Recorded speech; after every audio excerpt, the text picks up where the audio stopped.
been following the story along, we had an oil problem. We out on that Central Arnhem Road, about 350 k's out or something. So we had a very stressful 7 hours to get to Darwin, and we finally got to Darwin, and then got my mate to have a look at it, put it up in the hoist, worked out what was wrong with it, and then ordered the parts overnight.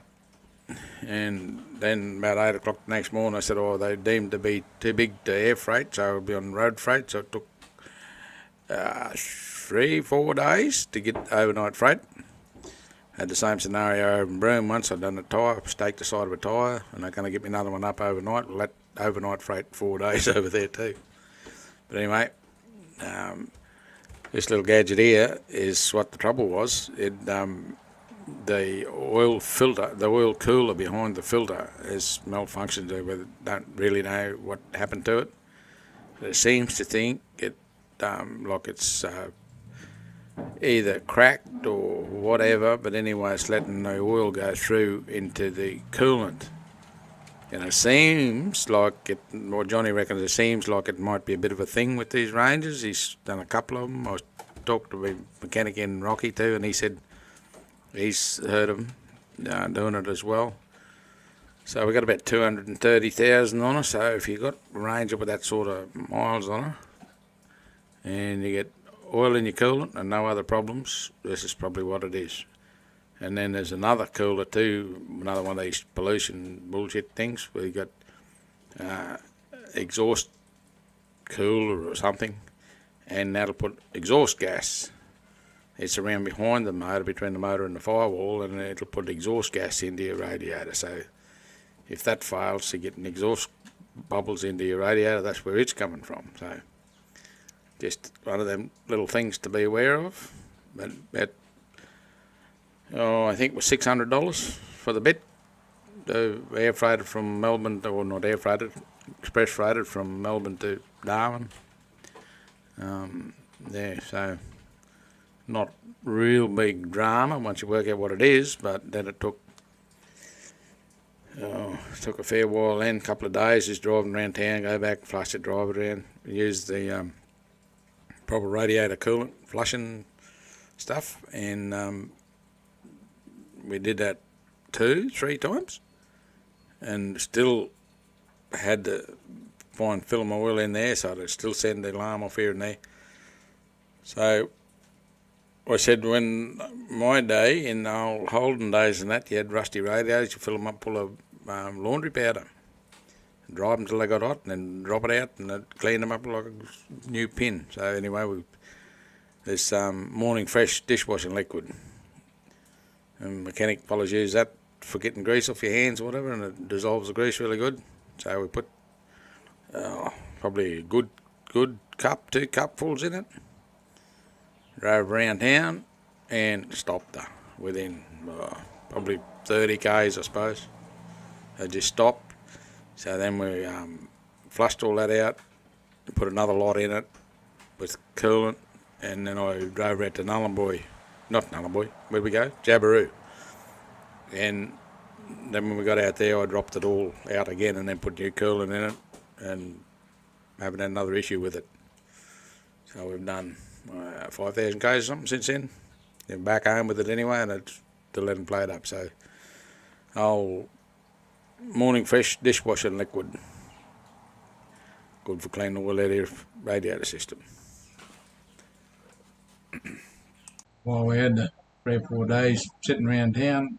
We give the old van a little bit of a tidy up, got a bit of the red dust off her, and then we just, Nettie's car, we're tripping around town in it, till I got mine going, and have a look at all the sights around town, so we'll show you around some of them.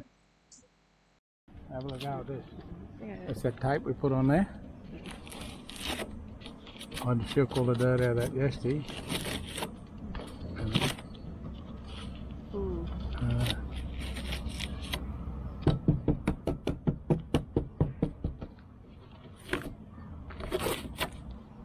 All that dirt would have been inside.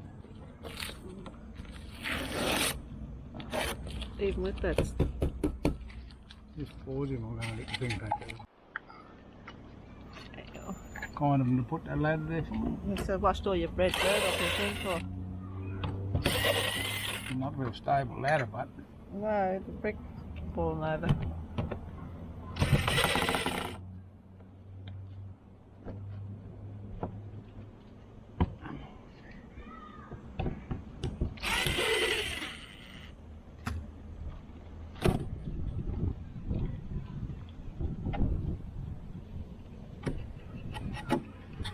over there.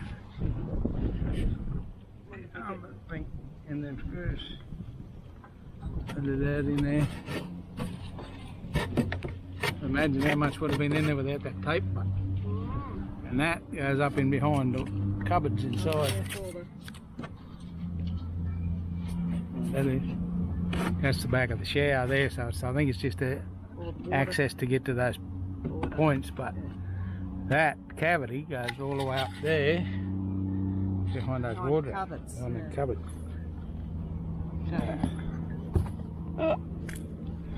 So I think I'll just blank that off, put a solid piece of something on there. You see the way they did all the concrete and just corrugated iron. It would have been just thrown up little sheets of corrugated iron for formwork. And it's just, yeah, see all the stones and they're all hand mixed. There's another spot over there. You can actually see another thing, that thing laying on the ground there towards the car. You can see the layers in the concrete there where they've been cold joint just mixed to this. And the bunker doors all shut off.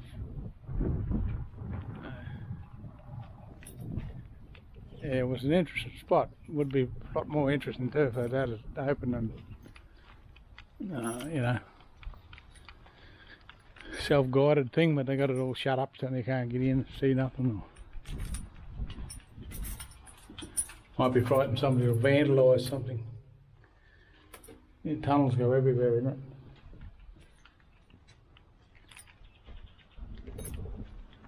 I go around here and have a look inside the bit you can get in. So this is the entrance where you can get in to where the gun used to be.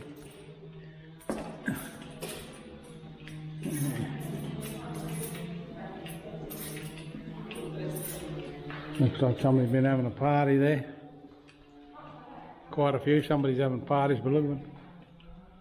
This rail that the guns used to run around.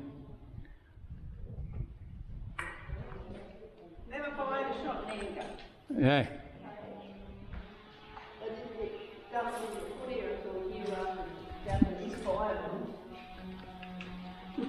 That would be all the trick was. No. I wonder what that was. Just a great little That's a big break in the ground.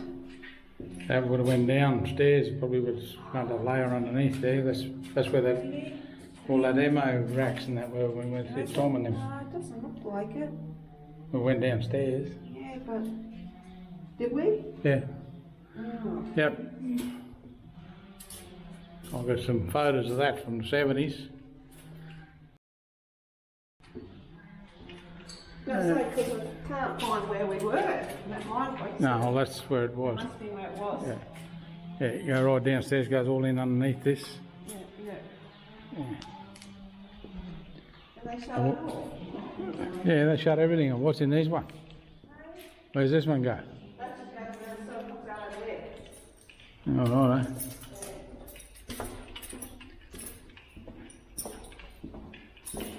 Yeah, I don't know whether you can see that or not, but they got that's little doors all boarded off there. Now this is underneath the gun. It's a bit dark for our camera, but it's, yeah, there's a thing there which probably was where they pull the ammo up to the gun. Yeah.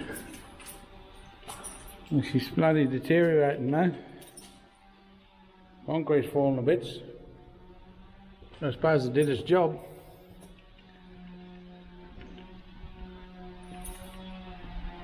And unless they fix it another 20 years, they'll have it shut off altogether. Which is a bit of a disgrace in my book, but anyway.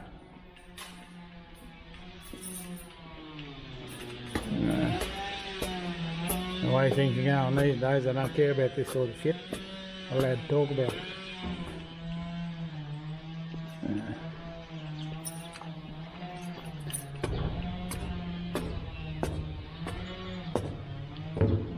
Yeah, from where the pointy bit was. My old mate over there punching trees up.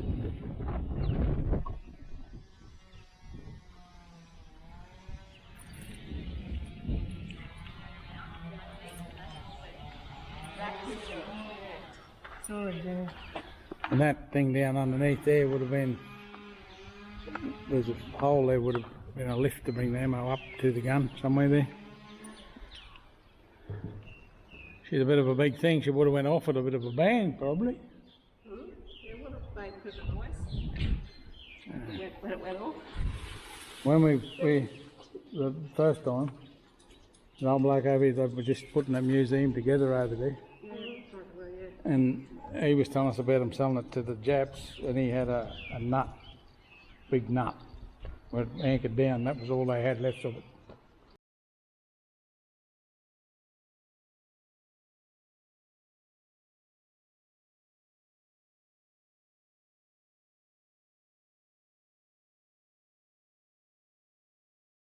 Yeah, it would have been interesting to see how it worked. The guns commenced in 25 when the Committee of Defence recommended the installation of artillery for Darwin's protection. The call was repeated in 31, and two 9.2 inch and two 6-inch guns of the latest pattern. At East Point, this was later changed to 4 6-inch guns in an attempt to save money. The two 9.2 inch guns and emplacements were not commenced until mid 41. This construction came to an abrupt halt when the Japanese bombed Darwin in February 42. All the construction tools and materials were removed to Berrima, however they say that, Berrima. While plans and records were sent to Alice Springs. Then work recommenced in 43, and 2 years after the 42 raids, the first 9.2 inch gun arrived and was stored in this emplacement. The first round was fired in April 44. The second gun was installed in number 2 emplacement, which is now in the grounds of the RAAA Military Museum, and it test fired on March 45. The huge guns have been too little too late and never fired a shot in anger. Post-war they were cut up and sent to Japan along with the remains of the ships sunk by the Japanese in February 42. That's a good idea, eh? Yeah, bit late, eh? It's like this shit now, China caused all the stuff, so we're buying the stuff up China to fix it. Just a little thing to go nowhere. Big step hole. This is where the boss come and hide when they got too rough outside, probably. That step thing there's a later addition, I think. That's there, huh? You can see where that concrete mixture just rubble. Natural rubble. And down there, you can see the coal joins in the concrete where they would have been batching it, and it's going off before they could get the new lot in. They didn't have big enough agitators, obviously. They'd done it all by hand. But there, it's definitely a feat, all this sort of stuff.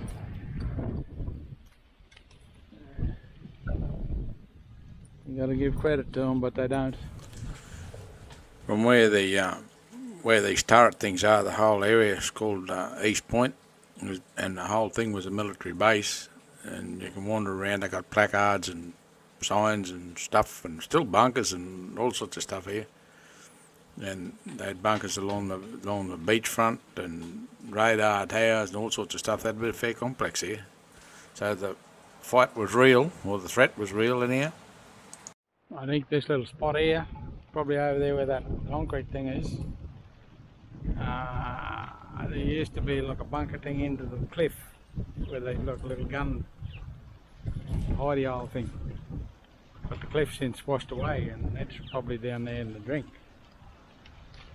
I think this is where it was. Just like a little foxhole dug back into the thing, so you could be standing on top of it, you would see it, but it's tucked in under the cliff.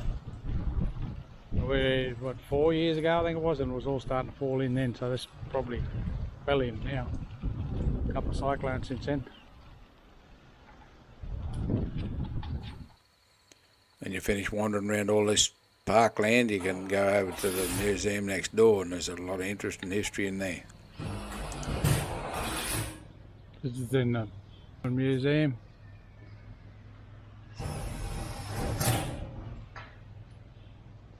They're still building stuff. Hey, look out there. What's that? You know, trucks and stuff. Blitz mounted up over here, and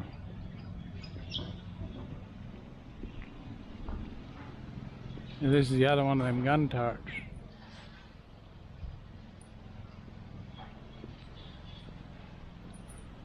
There was 3 of them here apparently, somewhere. I don't know where the 3rd one is. There's an old bloke talking on a video in there. And we were talking to him in the 70s when we were up here. He was just getting this thing going, and he was just talking on the video in there about how they sold all the guns and that at auction. And they, that's a fair sort of a light, eh?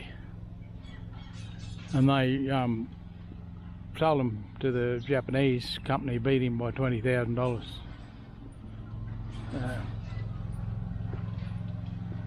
And this is one of them turret things that they got restored or maintained or whatever. We're going to have a look in here.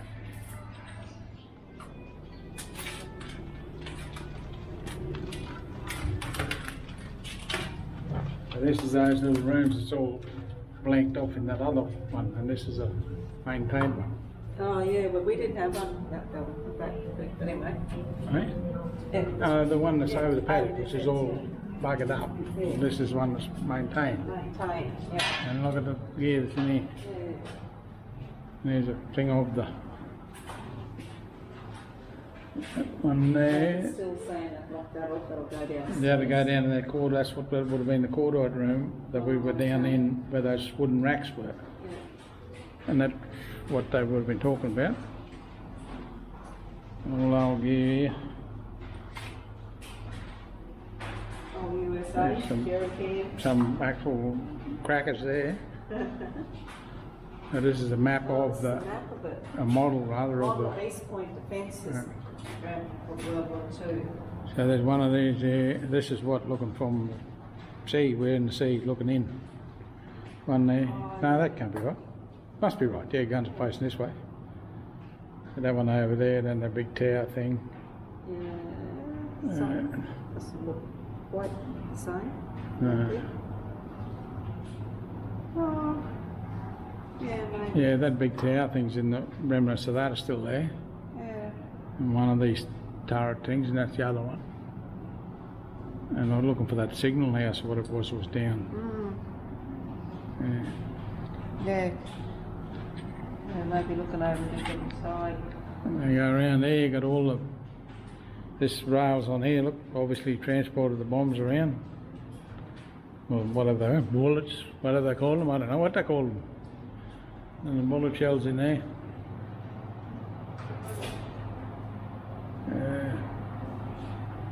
They're fiberglass replicas, that's what they are. Says on there, look, fiberglass replica of the guns at East Point. Projectiles, yeah, from guns at East Point, yeah. And then you come over here, got all the light guns there. Look at the bullet shell size of them.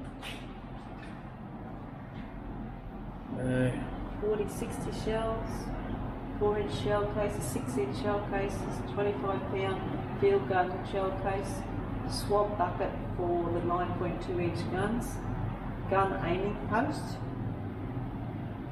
shell clamp, uniform cap, sand barrel belts. I'm going to have to look out here before we run out of pictures. Yeah, that's just blanked off that gun, run around and around in there. This is that tunnel thing that I went down, and the other one, these boards over here are all boarded off. Yeah. And that other old one. The other one comes down with steep. Yeah. That one. Yeah, They have these things that are still around here. but they still got. This is more of Vietnam things of Was it Vietnam stuff? Vietnam stuff, yeah. Uh, I think. what's that? The Northern Force there. That's the Aboriginal one, I think. That thing they got to branch that out at Nullarbor. That was the 1944 guide map for the Darwin area. No? That was the Fighter Guide map in 1944, that one. Northwest Mobile Force. Yeah, that's them.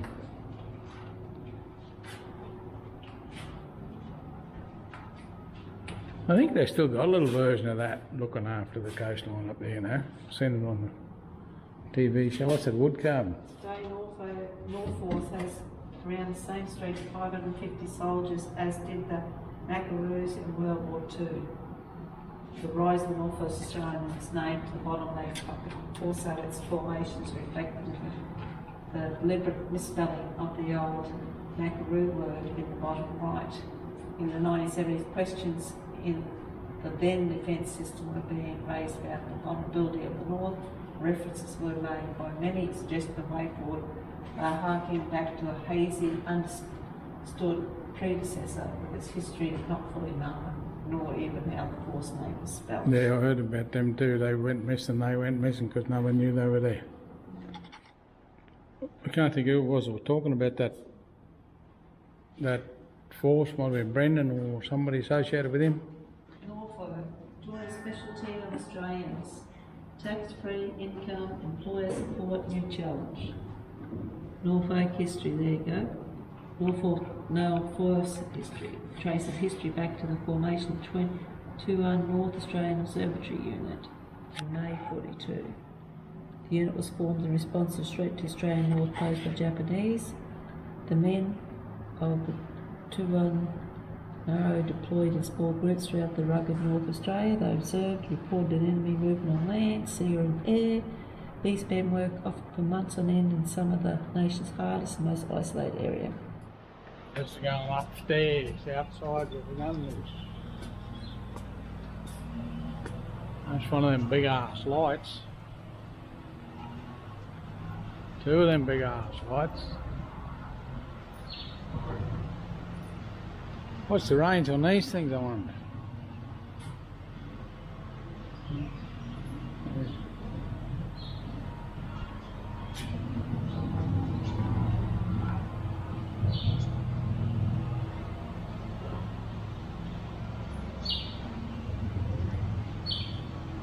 Excuse me.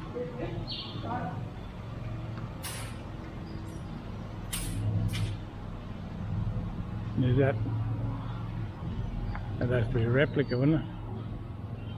Oh, what is it? Yeah, they're pulling them down. I'll make sure they beat them by 25 pounds. Yeah, yeah, Auction them off or something. yeah. And there, over there, is the other one. Not that far apart, really.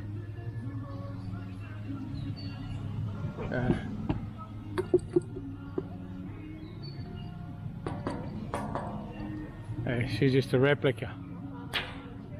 Huh? I don't know.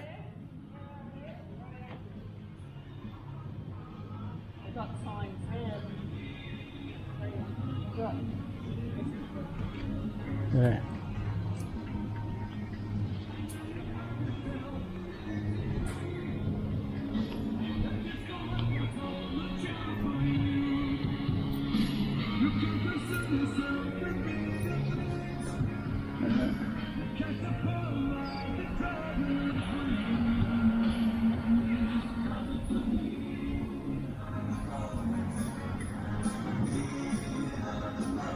I just can't believe that the government would let something like that go for 20 grand. It's just absolute sacrilege. It just goes to show you that politicians don't care about anything but their own little selves. There are very few of them anyway. They're worried about anything but their political self. You'd think the government would step in for the sake of 20 grand, a private buyer trying to buy it. against a Japanese company, especially something like this that was so anti-Japanese at the time. Different nowadays, of course, but if it was still there, they hadn't scrapped it, the Japanese probably give it back to us these days, but not then. And that's all a horse stable all the way around. Yeah. Well, it is an equestrian centre or something. Guns installed to defend Darwin were carefully thought out, both their selection and sitting. 9.2 guns would engage enemy shipping at extreme range, wherever a plentiful number of attacking vessels could conceivably press onwards in the face of defenders' fire. If this was the case, then the shells from 6-inch guns would come into effect. These would pour more fire into the enemy vessels. Given the accuracy, especially of the World War II land-based artillery weapons, it would be the case that at least 4 out of 5 shells would hit once the appropriate range is found. A race between whether the attacking ship's own guns could silence those defenders before they were sunk would ensure. With overwhelming numbers of ships, it is possible that a successful attack could be mounted. In that case, Darwin would fall, although further obstacles could be faced in the form of boom nets and the guns of shipping within the harbour. But if a successful attack was mounted, it would be an extreme cost from these defending weapons. I don't tell you how far out they go. Approximate range, and all of these guns.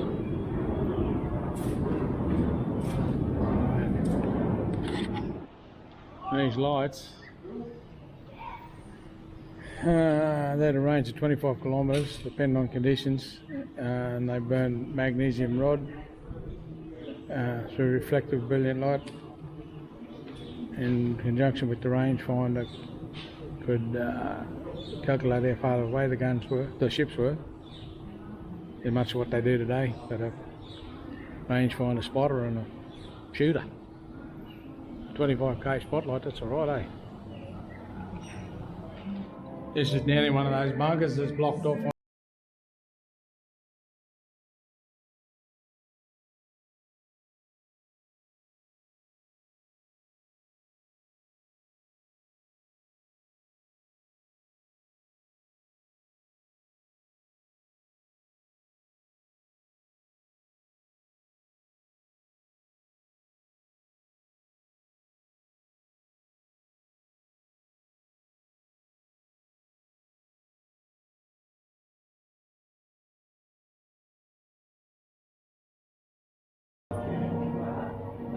Earlier school Australian was in following all the years. So it's really neat.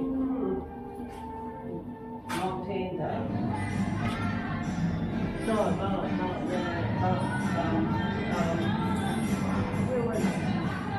Look at these boats yourself. Viet Cong fella, look at the boats on it. Oh. Sandboat, sandal, bloody thong thing. You see it on the picture. Yeah, oh yeah. There you go. Old Jandal.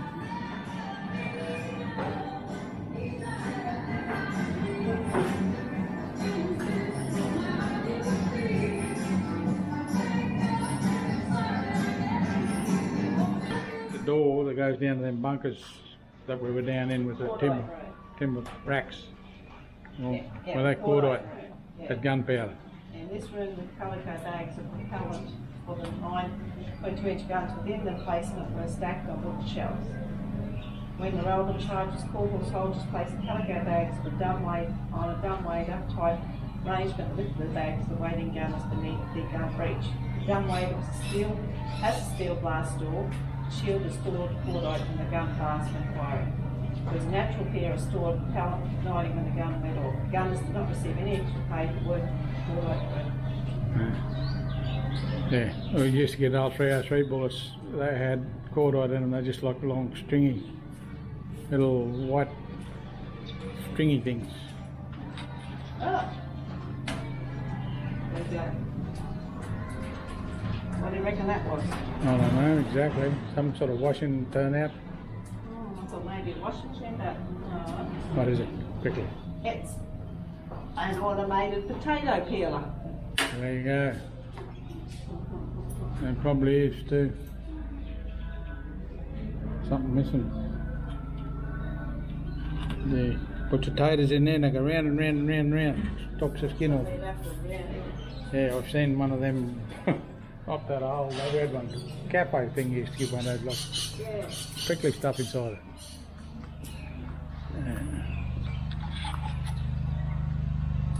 Yeah. Oh, there's those buoys to hold that thing.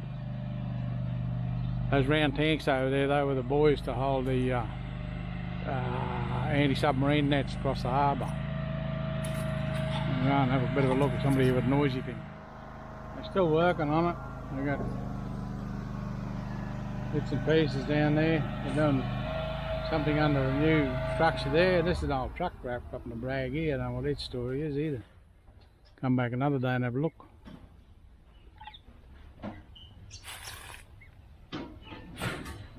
It's those concrete things lying on the edge. And another little display here. I've got these little sheds there too. Obviously still working on stuff here. Oh, Blitz. We get flash new number plate on, I bet that don't belong. Yeah. Yeah, Brandy, there's a good one for you. Got a mate that collects all that sort of stuff.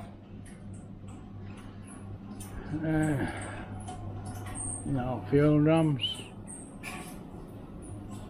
Over in Cape York there's a spot there, but there's literally was thousands of those drums. And they all rusting away, and they'll probably, a few years you won't see them either. But, no rough looking old gear, eh? But go anywhere.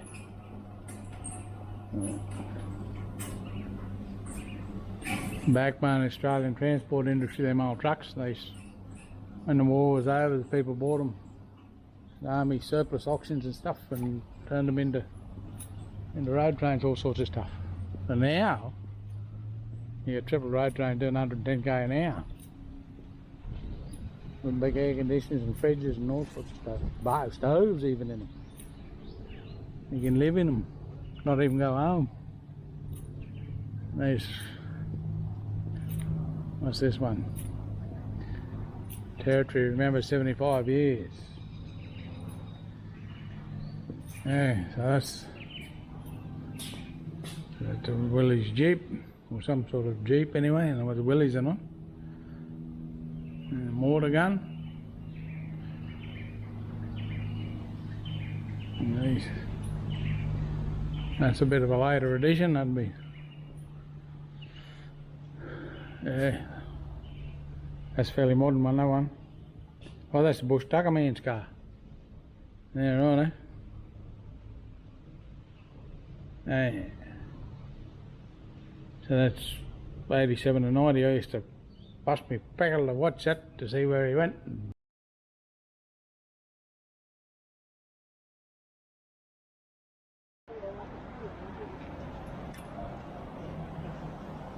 Thank you, there we go.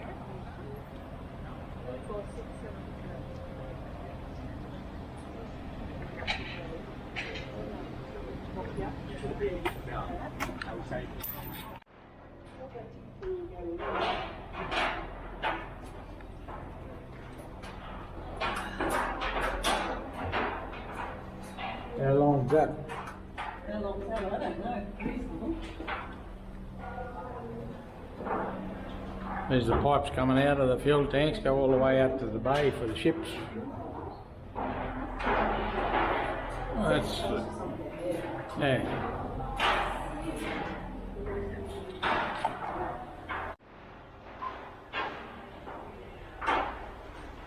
Look out, he's a wild looking customer, this fella.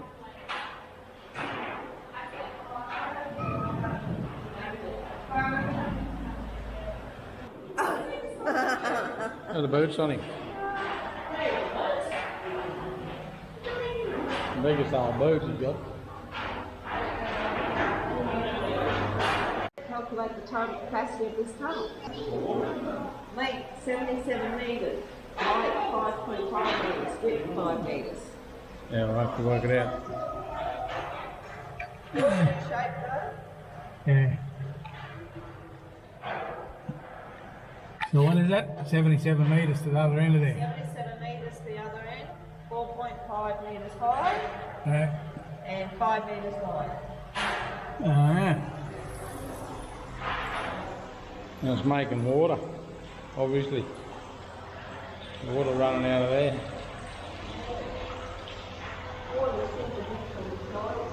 Yeah, that was one of their challenges, I think, was keeping the water out of them. Yeah. Wonder with that. Yeah, that's Just the top hatch. The top hatch. Yeah, hatch at the top of the thing. yeah, that goes in on top of it. Yeah.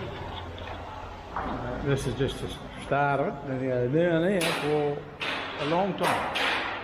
These things on the floor are a bit rowdy.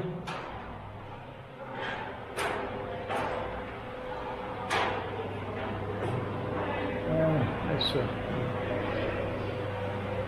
hatches up the top. There. And you go in through here.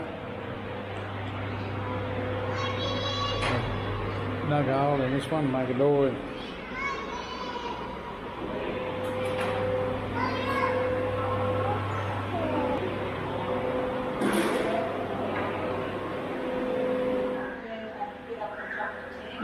Yeah, that's so they could get into the top of it. Yeah, it's the top of it. But they've dug a hole in here. See, they've bored holes in this. This is the main one here, that's only the entrance. The length of this thing. Oh, this is the one that's. Oh my God. But see what they did, they dug a hole in the side of the hill and then they welded all these sheets of steel on it. It tells you down there somewhere, but I might get you to read that outside because it's noisy here.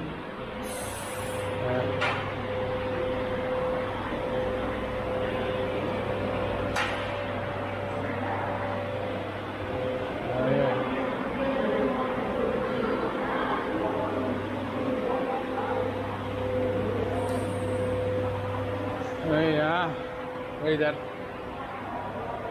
Top secret, safe naval oil storage tanks. World War II oil storage tanks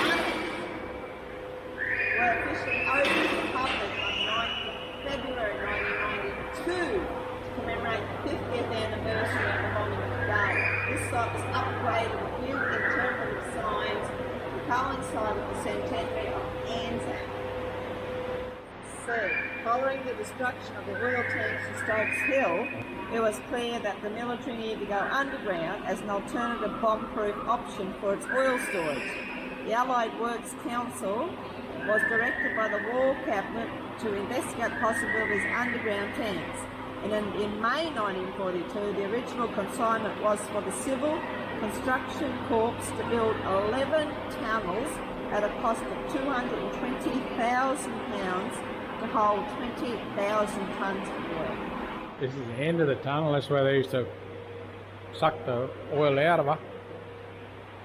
Out through that hole there. I'll go out there in a minute and have a look. And that's way back down the other end.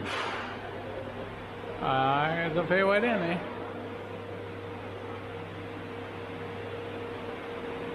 The missus is still about halfway along there reading the signs on the wall, the storyboards. This is the other exit. Takes you out to the street. Oh, the pipes are a bit dilapidated. Not that thick, eh, for what they were.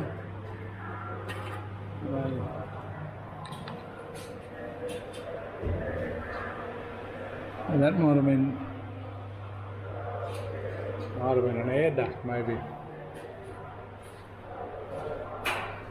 Okay. I think another 50 metres out that way.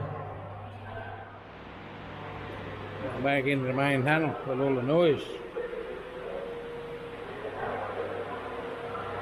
She starts with concrete and then they line it with steel. The steel's all rusting out now. Oop, look out.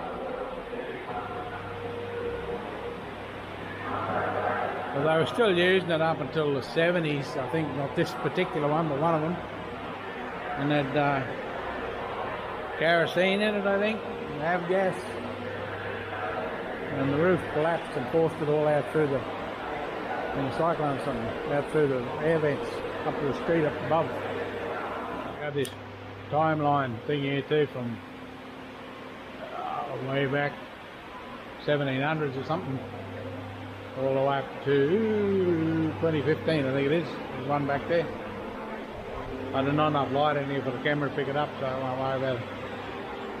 That one goes from 1938 back down to 1897. That tells you all about the, how long people have been using this Darwin Harbour for.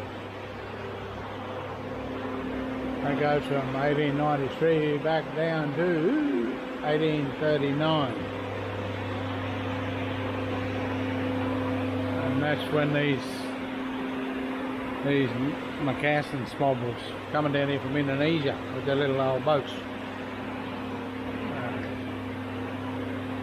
Yeah, that'd probably be interesting, but the camera won't pick it up. So now that Screaming Kid's not here, I'll be able to explain this a little bit better.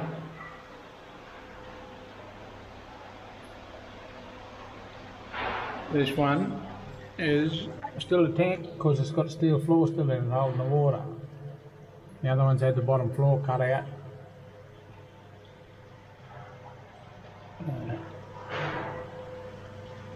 Now that one's technically still a tank. The other one's a tunnel because it's had the steel floor cut out. Yeah. It's just tunnel probably in Yeah.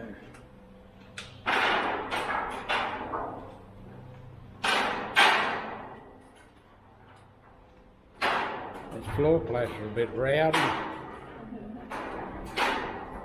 These old concrete's starting to break away on some of these pedestals here. These things here, they've got new ones on some of them.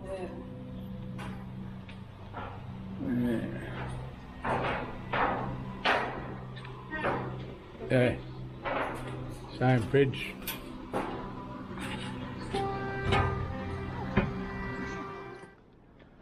Look at this shit. They're making me walk up these bloody hills. My little fat leg's not made for this stuff.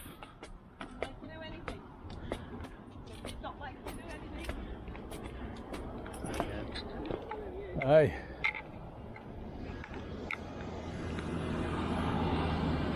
None of more steps, they didn't tell me that. Now I gotta go up here and all the way over that thing. You get over the road before you get run over.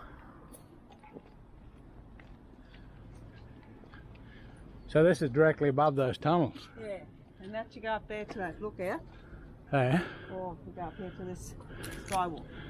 Oh, we'll go up here to the skywalk. This is better. Come up the hill, walk across that thing. But you could have walked down there and get a lift. You can still go up another block after this up into the city centre. This used to be all the old wharf. Turn out this over there where the Ferris wheel is, that's where it got bombed. I don't know if you can see that Ferris wheel on this camera, but anyway, over there.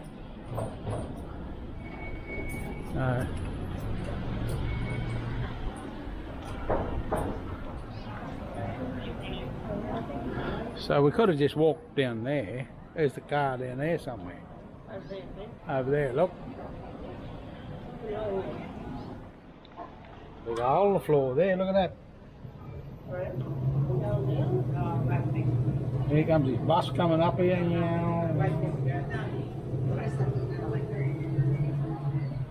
Look at that, bus arrived. It's pretty tricky, isn't it? It is pretty tricky, isn't it? I'll go over here with a hole in the floor on this side.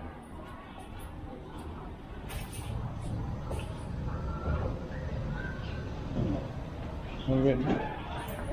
But scared Get of left behind. Oh man, even me and Noel Dickens out there.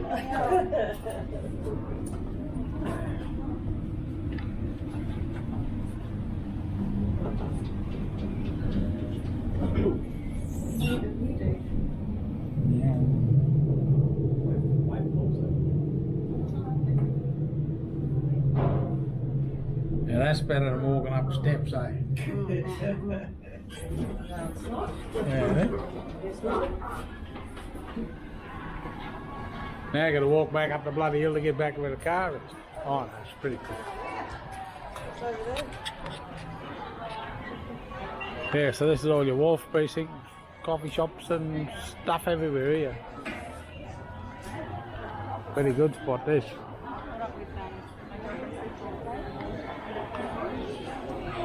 Yeah, there's a lime shop there. Look, all about limes. Look, Yeah, that's the mob we got out for. coffee club. Yeah. Actually, I reckon there were no coffee shops over there. On the wharf. Oh. It's not the wharf. That's where we just walked across over there. That's, I don't know, 50 feet up there, I suppose. And there's the entrance to the oil tanks over there. So, oil tanks actually go right back underneath the hill. Parliament House is up on top of there somewhere. Yeah, so the tanks were actually underneath the city when they built them. Or what was left of the city after they bombed it 62 times or something. Where's she going now? I just got the phone call saying my car's gone, so if we go and look, see what the damage is and how much it costs and all that stuff. Hang on, I can't get in there. You gotta go around the other side. Right hand door doesn't unlock on this. While these girls come back to the toilet, we're going to see how much damage is on the car, how much damage on my pocket, motorbike. It's the Royal Flying Doctors Museum on the wharf in Darwin. This is looking out the window of the shed part of it. And there's the actual plane, full-size plane. They got hologram things around the place, video screens and stuff. It's pretty well done. It's the interior of the Royal Flying Doctor plane. The actual plane that's in the shed in the museum in Darwin.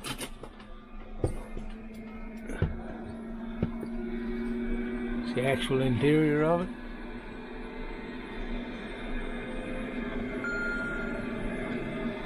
Now you can actually get in there and sit in them seats if you want. And this is the doctor's end. And they had also got hologram things on the actual attack on Darwin. And the Japanese bombers and that. So it's sort of all recreated. The Zero hanging off the roof up there. Yeah, it's pretty well done. Zero bomber hanging on the roof. That's the Japanese. Japanese bomber that they used. And this is the bomb. Replica. By 250 kgs. That's just coming out of the Flying Doctors Museum. Pretty awesome setup, that is. All these holograms and things. It's set up on the Darwin Harbour Wharf. The one that actually got bombed. The one that's probably one that got leased to the Chinaman for nothing. What? Can't walk down this way, what?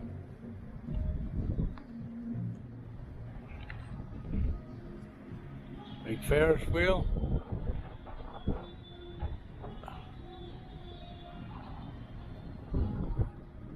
That's the way over there, other side there's that gas plant, I believe.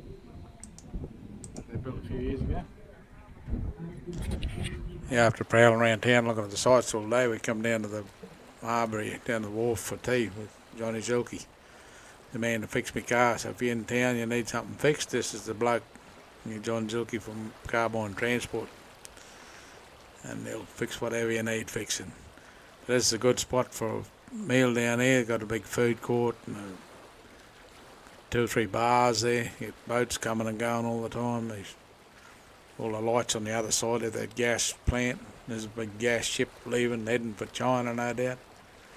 And there's a couple of tugs that were tied up there. They were out shunting ships around, and these pleasure things coming and going all the time.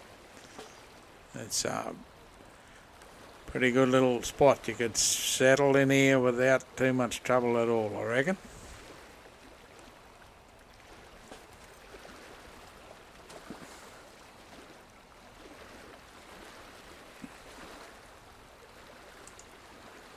And on Sunday we went down to the Mindell Beach, I think's how you say it. There's a big market there. Run into this, what do you call himself? Travelling jackaroo. He's a bit eccentric sort of a dude. Travelling around raising money for the Flying Doctor.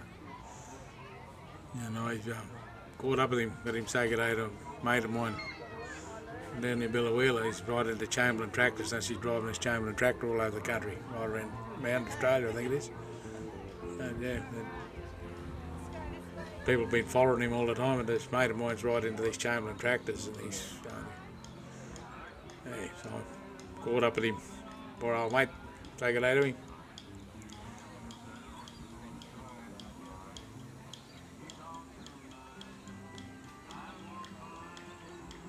Hold on. Wait, now. Hi Stephen, how you going, mate? Where are we? We're in Darwin. Where are you now? Darwin. No, where are we at? The market.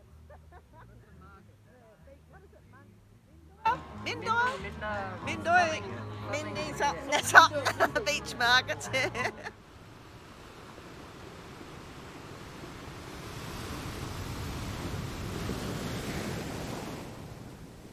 And after that we spent a bit of time watching the sunset. It's a bit of a spectacle in itself, all these people sitting on the beach waiting for the sun to go down. Once again, I can't express my gratitude enough for my mate Johnny Zilke from Carbine Transport. They sorted that problem for us and fixed it up, and it only cost me $600 all up, getting the freight up here and everything. So if you're in trouble, no matter what sort of vehicle you got, truck, tractor, bloody four-wheel drive, whatever, cars, look him up. He'll sort you out. He had 6 blokes working there when I was there, so if you're in trouble, check him out. Righto, where are we going next? I don't know. That way?